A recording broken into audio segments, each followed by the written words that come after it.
നമസ്കാരം. അന്താരാഷ്ട്ര തലത്തിൽ വൻ പ്രതിസന്ധി സൃഷ്ടിച്ചുകൊണ്ട് മിഡിൽ ഈസ്റ്റിൽ യുദ്ധം പൊട്ടിപ്പുറപ്പെട്ടതിന് പിന്നാലെ ലോകത്തിലെ ഏറ്റവും തന്ത്രപ്രധാനമായ എണ്ണക്കടത്ത് പാതകളിൽ ഒന്നായ ഹോർമുസ് കടലിടുക്ക് കടുത്ത ഉപരോധത്തിലാണ്. ലോകത്തെമ്പാടും വിതരണം ചെയ്യുന്ന എണ്ണയുടെയും പ്രകൃതിവാതകത്തിൻ്റെയും 20% കടന്നുപോകുന്ന ഈ ഇടുങ്ങിയ ജലപാത ഇറാനും ഒമാനും ഇടയിലാണ് സ്ഥിതി ചെയ്യുന്നത്. ഫെബ്രുവരി 28 ആരംഭിച്ച അമേരിക്ക, ഇസ്രയേൽ, ഇറാൻ സംഘർഷങ്ങളുടെ ഭാഗമായി ഇറാൻ ഈ മേഖലയിൽ കർശന നിയന്ത്രണങ്ങളും ആക്രമണങ്ങളും അഴിച്ചുവിട്ടതോടെ ആഗോള ഊർജ്ജ വിപണി കടുത്ത ആശങ്കയിലാവുകയും ഇന്ധനവില കുതിച്ചുയരുകയും ചെയ്തിരുന്നു.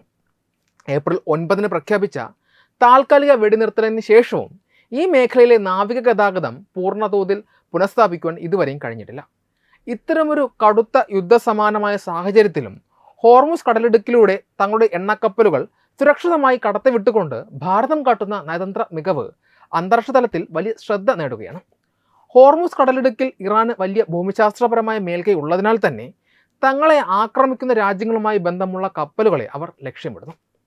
എന്നാൽ ഈ വലിയ സുരക്ഷാ ഭീഷണികൾക്കിടയിലും ഇന്ത്യൻ കപ്പലുകൾക്ക് തടസ്സമില്ലാതെ ഈ പാതയിലൂടെ സഞ്ചരിക്കുവാൻ സാധിക്കുന്നത് കേന്ദ്ര സർക്കാരിൻ്റെ കൃത്യമായ ആസൂത്രണവും അതീവ രഹസ്യവുമായ നീക്കങ്ങൾ കാരണമാണ്.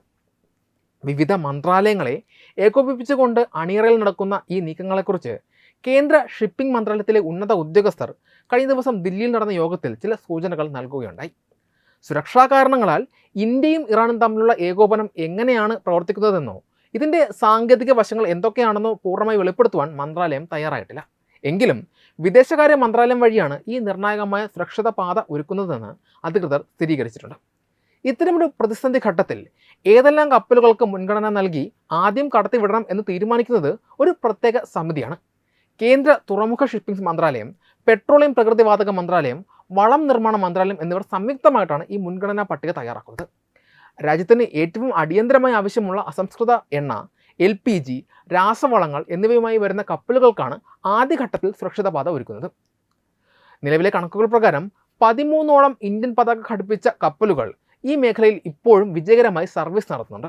ഇതിൽ 5 ക്രൂഡ് ഓയിൽ ടാങ്കറുകളും 1 LPG ടാങ്കറും കെമിക്കൽ ടാങ്കറുകളും കണ്ടെയ്നർ കപ്പലുകളും ഉൾപ്പെടുന്നു.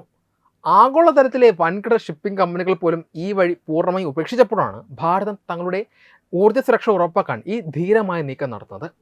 അന്താരാഷ്ട്ര തലത്തിൽ കപ്പലുകളുടെ സഞ്ചാരം തത്സമയം നിരീക്ഷിക്കുന്ന പബ്ലിക് ട്രാക്കർ ആപ്ലിക്കേഷനുകൾ നിലവിലുള്ള ഈ കാലഘട്ടത്തിൽ കപ്പലുകളുടെ സുരക്ഷ വലിയൊരു ചോദ്യചിഹ്നമാണ്.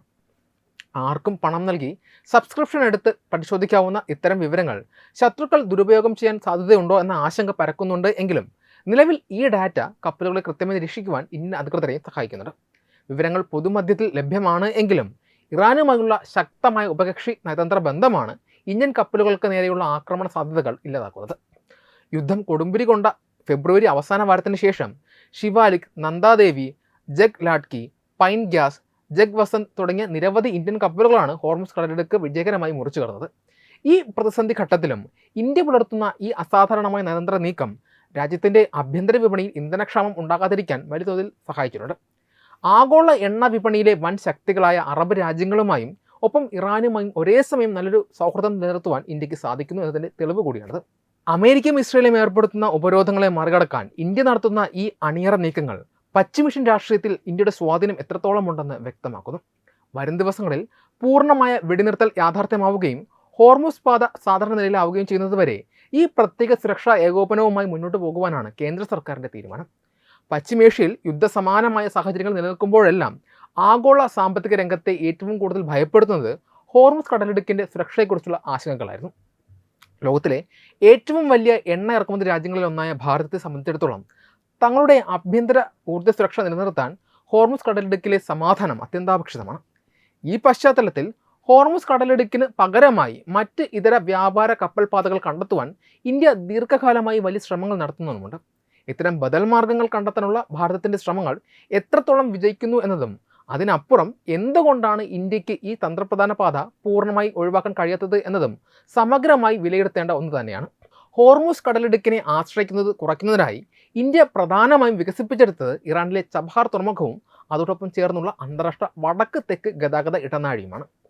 അറബിക്കടലിൽ നിന്നും ഒമാൻ ഉൾക്കടലിൽ വഴി നേരിട്ട് ചബഹാറിലേക്ക് എത്തുന്നതിലൂടെ ഹോർമുസ് കടലിടുക്കിൻ്റെ ഉള്ളിലേക്ക് പ്രവേശിക്കാതെ തന്നെ ഇന്ത്യക്ക് ചരക്ക് നീക്കം നടത്താൻ സാധിക്കും. മധ്യേഷ്യൻ രാജ്യങ്ങളിലേക്കും റഷ്യയിലേക്കുമുള്ള വ്യാപാരം സുഗമമാക്കുവാൻ ഈ പാത വലിയ തോതിൽ വിജയിച്ചിട്ടുണ്ട്. എന്നാൽ ഇതൊരു ചരക്ക് വ്യാപാര പാത മാത്രമേ ഒതുങ്ങുന്നു എന്നതാണ് പ്രധാന പരിമിതി. ഇന്ത്യയുടെ ഏറ്റവും വലിയ ആവശ്യമായ അസംസ്കൃത എണ്ണയുടെ വിതരണത്തിന് ഈ പാത പകരക്കാരനാകില്ല. ഗൾഫ് രാജ്യങ്ങളായ സൗദി അറേബ്യയും UAEയും തങ്ങളുടെ എണ്ണ വിതരണം ഹോർമുസ് കടലിടുക്ക് ഒഴിവാക്കിക്കൊണ്ട് നടത്താൻ ശ്രമിച്ച കരമാർഗമുള്ള കൂറ്റൻ പൈപ്പ് ലൈൻ ശൃംഖലകളെയും ഇന്ത്യ എപ്പോഴും പ്രയോജനപ്പെടുത്തുന്നുണ്ട്. UAEയുടെ ഹാബ്ഷാൻ ഫുജൈറ പൈപ്പ് ലൈൻ വഴി ഒമാൻ ഉൾക്കടലിൻ്റെ തീരത്തുള്ള ഫുജൈറ തുറമുഖത്ത് എത്തിക്കുന്ന എണ്ണ ഹോർമുസ് കടക്കാതെ തന്നെ ഇന്ത്യക്ക് ശേഖരിക്കാം.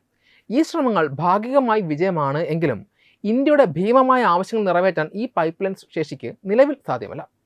ഇത്തരം സുരക്ഷാ ബദലുകൾ ഇന്ത്യ മുന്നിൽ കാണുന്നുണ്ട് എങ്കിലും ഭൂമിശാസ്ത്രപരമായ ചില യാഥാർത്ഥ്യങ്ങൾ കാരണം ഇന്ത്യക്ക് ഹോർമുസ് കടലിടുക്ക് പൂർണ്ണമായി ഒഴിവാക്കുക എന്നത് നിലവിൽ അസാധ്യമാണ്.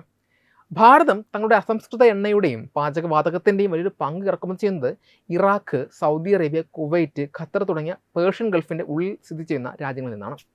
ഈ രാജ്യങ്ങളുടെ പ്രധാന എണ്ണ ഉൽപ്പാദന കേന്ദ്രങ്ങളും തുറമുഖങ്ങളും ഭൂമിശാസ്ത്രപരമായി പേർഷ്യൻ ഗൾഫിൻ്റെ തീരത്താണുള്ളത്.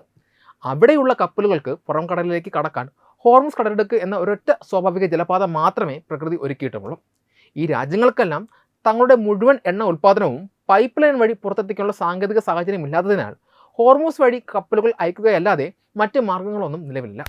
ഭൂമിശാസ്ത്രപരമായ കാരണങ്ങൾക്ക് പുറമേ സാമ്പത്തികവും സമയപരവുമായ ഘടകങ്ങളും ഹോർമുസിനെ ഒഴിച്ചുകൂടാനാവാത്തതാക്കി മാറ്റുന്നു.